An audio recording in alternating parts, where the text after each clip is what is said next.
Pastor Praveen గారి మరణం రెండు తెలుగు రాష్ట్రాల్లో కలకలం రేపింది. అసలు ఏం జరిగింది? దీని వెనకాల ఎవరెవరు ఉన్నారు?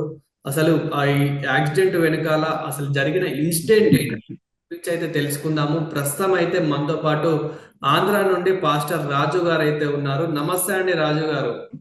నమస్తే అండి. పాస్టర్ ప్రవీణ్ గారు మరణ వార్త తెలిసి వాళ్ళకి 4 రోజులు అవుతుంది. మరి ఇప్పటిదాకా కూడా పోలీసులు ప్రాథమికంగా కూడా ఏమైందని నిర్ధారణ చేయలేదు. ఎందుకంటే ఒక విషయాన్ని మనం ఆలోచించాలి. ముందు ఏదో ఒక యాక్సిడెంట్ అని చెప్పేసారు సులువుగా. ఆధారాలు ఏంటంటే ఆధారాలు దానికి ఎస్పీ గారు ఏమన్నారు, మా దగ్గర లేటెస్ట్ టెక్నాలజీ ఉంది, ఆ టెక్నాలజీ తోటి మేము చాలా ఈజీగా ట్రేస్ చేయగలుగుతాం ఏమైంది అనేది అని చెప్పారు.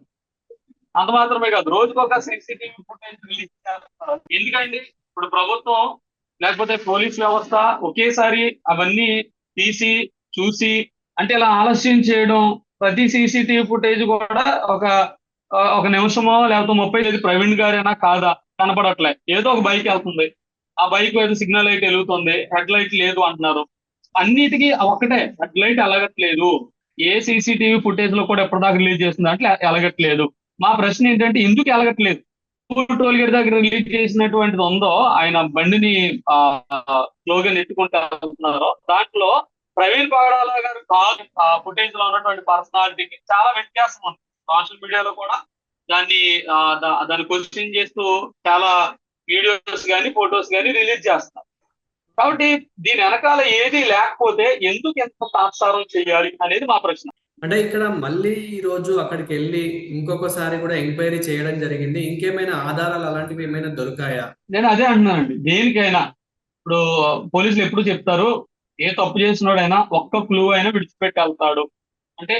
దేనికైనా ప్రమాదం కావచ్చు లేకపోతే హత్య కావచ్చు, దేనికైనా క్లూ అనేది పట్టుకోవాల్సినటువంటి బాధ్యత, ఆధారాలు సేకరించాల్సిన బాధ్యత పోలీసులది. అసలు ఫస్ట్ డే జరిగిన వెంటనే యాక్సిడెంట్ జరిగినటువంటి స్పాట్ ని ఎందుకు గాలికి వదిలేశారు? అక్కడ ఎలాంటి ఆధారాలు ఎందుకు తీసుకోలేదు? ఆ రోజంతా కూడా కాలక్షేపం. రెండో రోజు ప్రజలందరూ ఆందోళన చెందేసరికి రెండో రోజు ఆ ప్లేస్ కి వచ్చి అక్కడ కానిస్టేబుల్ పెట్టి టికెట్ తెచ్చుకుని అప్పుడు చేశారు. సాక్ష్యాధారాలు లేకుండా చేసేటువంటి ప్రయత్నంలో భాగంగా ఇన్ని రోజులు లేట్ చేస్తున్నారేమో అనేటువంటి అనుమానం కూడా అందరికి వచ్చేటువంటి అవకాశం ఉంది, వస్తుంది కూడా.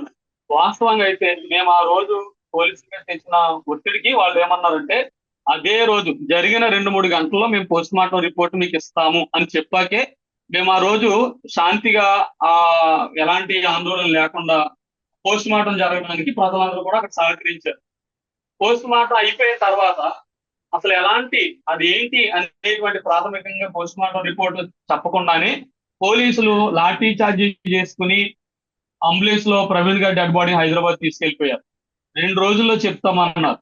ఇది 3వ రోజు. ఇవాళ కూడా పోస్ట్ మార్టం రిపోర్ట్ ఎందుకు రాలేదు? ఫోరెన్సిక్ పంపించామన్నారు. ఫోరెన్సిక్ రిపోర్ట్ కానీ పోస్ట్ మార్టం రిపోర్ట్ కానీ ఎందుకు బయట పెట్టలేదు అంటే, నేను ఒకటే అడుగుతున్నానండి, దీంట్లో ఎలాంటి పొరపాట్లు లేవు, దీంట్లో ఏదో సింపుల్ గా ఒక ప్రమాదం జరిగింది అంతే అనేది అయితే కనుక రాయాల్సిన పని ఏంటి, లేట్ చేయాల్సిన పని ఏంటి, మరిన్ని ఆధారాలు సేకరించే పని ఉంటే కనుక ప్రజలను శాంతిపరచడానికి మధ్యలో ఎవరు ఈ విషయమై ఏం జరుగుతుంది అనేది ఒక ప్రెస్ మీట్ పెట్టి.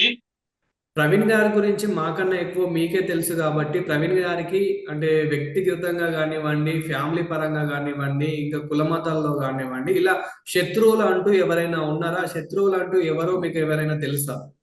ప్రవీణ్ గారికి శత్రువులు అంటే ఆయనకైతే ఎవరు శత్రువులు లేరండి, కానీ ఆయన శత్రువుగా భావించుకునే వాళ్ళైతే చాలా మంది ఉన్నారు. సబ్జెక్ట్ వైడ్ గా అంటే ఆయన ఏదన్నా వేరే మత గ్రంథాల గురించి మాట్లాడినప్పుడు దాంట్లో ఉన్నటువంటి ఇష్యూని ఆయన ఏదైనా క్వశ్చన్ చేసినా దాని గురించి మాట్లాడినా అది ప్రవీణ్ గారు మీరు మాట్లాడేది తప్పండి, ఇది కరెక్ట్ అని చెప్పాలి. ఇవాళ బైబిల్ని విమర్శించే వాళ్ళు కూడా ఉన్నారు, మేము కూడా వాళ్ళని ఎదుర్కొంటున్నాం, ఏది కరెక్టో కొన్ని చెప్పగలుగుతున్నాం. అలాగా ఏమైనా లోపాలో ఆయన మాట్లాడాడు కానీ కాబట్టి మేము చంపేస్తామంటే ఎలాగా? ఇవాళ సోషల్ మీడియాలో ఫ్రెష్ గా ఒక వీడియో వైరల్ అవుతుంది. దాంట్లో ఒక కుర్ర మాట్లాడుతున్నాడు, ఏంటంటే వాడిని మేమే చంపేశాం, మా జోలికి వస్తే ఎలా ఉంటుందో తెలియాలని మేము చేశాము, కాబట్టి హిందువులు మా జోలికి వస్తే ఎలా ఉంటుంది, ఎవరినైనా ఇలాగే చేస్తాం అన్నట్టుగా వ్యక్తి మాట్లాడుతున్నారు. అలాంటి కొంతమంది అల్లరిమోహలు ఉంటారు, వాళ్ళని మేము పట్టించుకోవాలా లేదనేటువంటి విషయం పక్కన పెడితే అలా మాట్లాడడానికి అవకాశాలు ఎందుకు ఇస్తున్నారు అంటే అలాంటి ఒక భావజాలం అయితే ఉంది కదా, ప్రశ్నిస్తే చంపేస్తాం అనేటువంటి భావజాలాన్ని ఎవరు వృద్ధిపోసారు. ఇవాళ అలాంటి భావజాలాన్ని ప్రవీణ్ గారు కూడా ప్రశ్నించారు. వాళ్ళు ఏదైనా చెయ్యాలి అంటే ఎంతమంది అంతమంది జనం ఏదైనా ఒక శాంతి భద్రత విఘాతం కలిగించేలాగా చేయరు. ఎందుకంటే క్రైస్తవుల్లో ఉన్నటువంటి సహనం యేసు ప్రభు మాకు నేర్పించింది అదే, ప్రవీణ్ పగడాల గారు ఎక్కడికి వెళ్ళినా బోధించింది అదే. ఇవాళ ఆ బోధ నచ్చకే, మనుషులందరూ ఒక్కటే అని ఆయన చెప్పిన బోధ నచ్చకే. ప్రవీణ్ గారికి డ్రింకింగ్ అలవాటు ఉంది అని కొందరు అంటున్నారు. ప్రవీణ్ గారు ఆ రోజు డ్రింక్ చేశారని చెప్పేసి కూడా కొందరు అంటూ ఉన్నారు. ఇది ఎంతవరకు నిజమంటారు?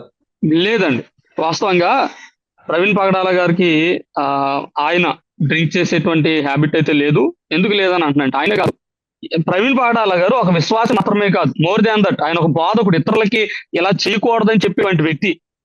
అలాంటి వ్యక్తి అలాంటి ఒక వ్యసనాన్ని లేకపోతే ఒక అలవాటును కలిగి ఉన్నాడు అనేది ఎందుకంటే ఇవాళ ఇదే కేసుని తప్పుదారి పట్టించడానికి ఆ లేనిపోని మాటలన్నీ ఆయనకు ఆపాదిస్తున్నారు. ఎందుకంటే బైబిల్ దాన్ని యాక్సెప్ట్ చేయదు, బైబిల్ విరోధంగా మా జీవితాలు ఉండవు. దాని విషయంలో మేమైతే దాన్ని చాలా తప్పుగా ఖండిస్తున్నాము. ప్రవీణ్ గారికి అలాంటి బ్యాడ్ హ్యాబిట్స్ ఏవి కూడా లేవండి. కొన్ని వీడియోలు ఇప్పుడిప్పుడు వైరల్ అవుతున్నాయి చిన్న చిన్నగా. తను అక్కడిక్కడ చాలా మత ప్రచారం చేశాడని చెప్పేసి, అదే విధంగా కించపరచాడని చెప్పేసి కూడా కొన్ని వీడియోలు అయితే వైరల్ అవుతూ ఉన్నాయి. సో ఇలా కించపరచడం అనేది ఎంతవరకు కరెక్ట్ అంటారు? ప్రవీణ్ వర్షంలో మీరేం చెప్తారు? అది కించపరచడం కాదండి, ప్రశ్నించడానికి కించపరచడానికి చాలా వ్యత్యాసం ఉంది. రెండోది ఎక్స్పోజ్ చేయడం. చెప్పండి, కించపరచడం అంటే ఏంటి?